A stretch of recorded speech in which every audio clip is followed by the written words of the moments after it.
Guys நம்மளோட big pass வீட்டுக்குள்ள ரொம்ப கியூட்டான மூமெண்ட் எல்லாம் ஸ்டார்ட் ஆயாச்சு அப்படின்றதா. ஆமாங்க, மார்னிங் ஃபர்ஸ்ட் ப்ரோமோவே ரொம்ப அழகான அவங்களோட கடந்து வந்த பாதைகள் ஏவி வந்து போட்டிருந்தாங்க இல்லையா. சோ ஒவ்வொருத்தருக்குமே, அதாவது இந்த பினாலி ஸ்டேஜ்ல நிக்கக்கூடிய ஒவ்வொருத்தருக்குமே இந்த ஏவின்றது எந்த அளவுக்கு இம்பார்ட்டன்ட் அப்படின்றது நம்ம எல்லாருக்குமே தெரியும். ஏன்னா அந்த 100 நாட்கள் 105 நாட்கள் அந்த வீட்டுக்குள்ள இருக்கிறதுன்றது அவ்வளவு சர்வசாதாரணமான இல்ல.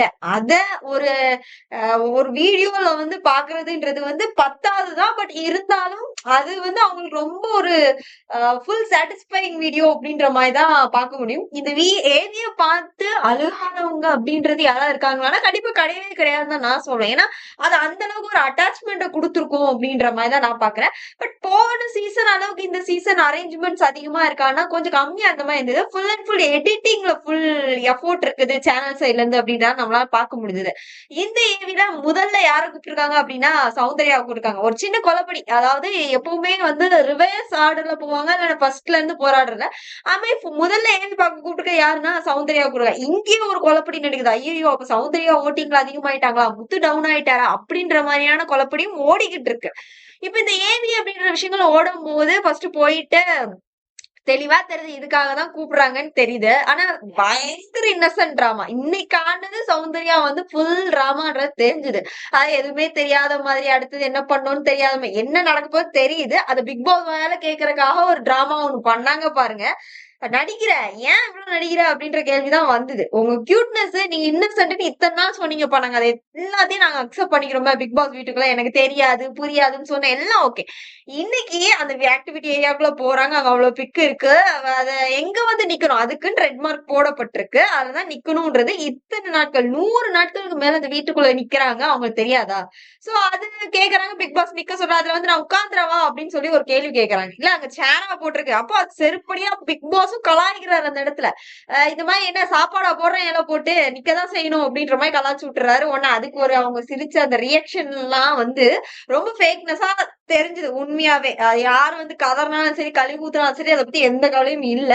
ஒரு சில இடத்துல கியூட்னஸ் இன்னசென்ட் வந்து சௌந்தர்யா இருந்தது நம்மளே பார்த்து ரசிச்சிருக்கோம். ஆனா பட் இங்க இல்ல அப்படின்றத நான் வந்து பார்த்தேன் அப்படின்றது. ரெண்டாவது ஒரு விஷயம் என்ன அப்படின்னா, ஃபர்ஸ்ட் போட்டோவெல்லாம் சுத்தி பாக்குறாங்க, ரசிக்கிறாங்க, நிறைய விஷயங்கள். அது அந்த வார்த்தைகளே தெரியுது ரியாலிட்டிக்கா இல்ல அப்படின்றது.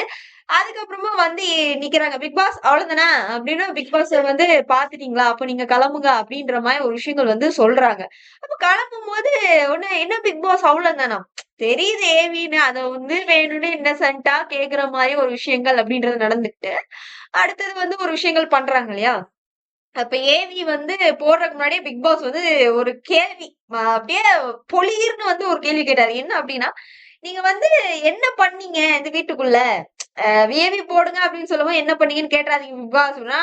ஓகே, நீங்க என்ன பண்ணீங்க அப்படின்னு சொல்லி கேட்கும்போது, சிரிச்சேன், பேசினேன், பாட்டு பாடினேன், டான்ஸ் ஆடினேன், அதுக்கப்புறமா வந்து மூஞ்சி ரியாக்ஷன் கொடுத்தேன். அப்போ சௌந்தர்யாவுக்கு இதை தாண்டி பிக் பாஸ் வீட்டுக்குள்ள எதுவுமே பண்ணலன்றது அவங்களுக்கு தெரியுது. தயவு செய்து ஃபேன்ஸோ, சப்போர்ட்டர்ஸோ, பிஆரோ அவங்களே சொல்றாங்கடா, பாடுறா உண்மையை சொல்றாங்க, கடவுளுக்கு சமம்ன்ற மாதிரி சௌந்தர்யாவே பிக் பாஸ் வீட்டுக்குள்ள என்ன செஞ்சேன்றத சொல்றாங்க. இதை தானடா நாங்களும் சொன்னோம், இதுக்கு தானடா எல்லாருமே சேர்ந்துட்டு எங்க சௌந்தர்யா அப்படி பண்ணாங்க இப்படி பண்ணாங்க, முத்து ஒண்ணுமே பண்ணல அப்படின்ற மாதிரி கதை விட்டீங்க.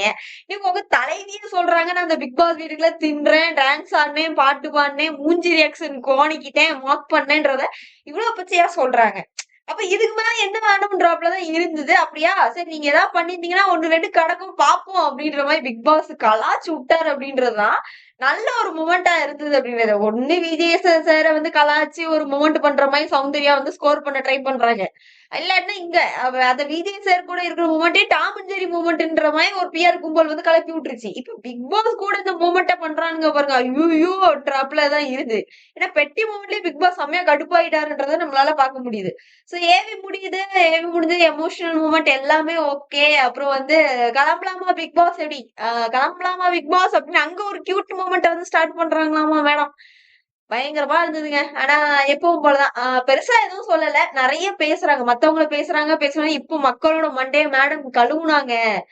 பெண்களுக்கு வந்து மோட்டிவேஷன் அப்படின்ற மாதிரி இதைதானே முத்துவும் பண்ணாரு. அன்னைக்கு மட்டும் மண்டைய கழுவுறது நீங்க, இன்னைக்கு இந்த அம்மா பண்ணும்போது மட்டும் எப்படி மோட்டிவேஷன் அப்படின்னு சொல்றீங்க. நேத்து ஜாக் சொல்லும் போது அப்படிதான் நிறைய பேர் கழுவி ஊத்துறீங்க. இன்னைக்கு இவங்களும் அதே விஷயங்கள் தான் பண்றாங்க. இப்ப இதை கியூட்டுன்னு கொண்டாடுறதுக்கு ஒரு கும்பலே சுத்தம் அப்படின்றதான் நான் வந்து ஃபீல் பண்றேன் அப்படின்றது. சோ மொமெண்ட் முடிஞ்சது. ஓகே பிக் பாஸ் அவ்வளவுதானா அப்படிங்கும்போது அது அது எல்லாமே எப்படி இருந்ததுன்னா அந்த போன் மூமெண்ட் வந்து கொஞ்சம் ரீச் ஆயிடுச்சுன்னு ஒண்ணு ரிட்டர்ன் வேணும்னே பண்ண மாதிரி இருந்தது. அது அப்பப்போ தானா நேச்சுரலா ஆர்கானிக்கா நடந்தாதான் கியூட்னஸ் ரசிக்க முடியுது. போன் மூமெண்டாவது ஓகேன்னு சொல்லலாம். இது கொஞ்சம் ஓவர் ஆக்டிங்கா தான் தெரிஞ்சது. கொஞ்சம் ஆக்டிங்க கம்மி பண்ணி இருந்துக்கலாம் அப்படின்ற மாதிரி தான் ஃபீல் ஆச்சுன்றது.